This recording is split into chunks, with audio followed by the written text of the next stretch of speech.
My truck caught on fire.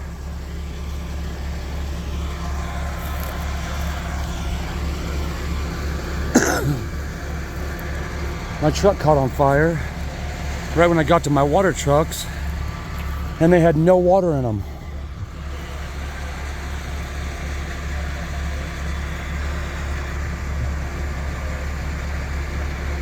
So these guys are going to spray some foam on there just to make sure. I used 3 fire extinguishers and put it out. These guys are going to spray some foam on there. Oh.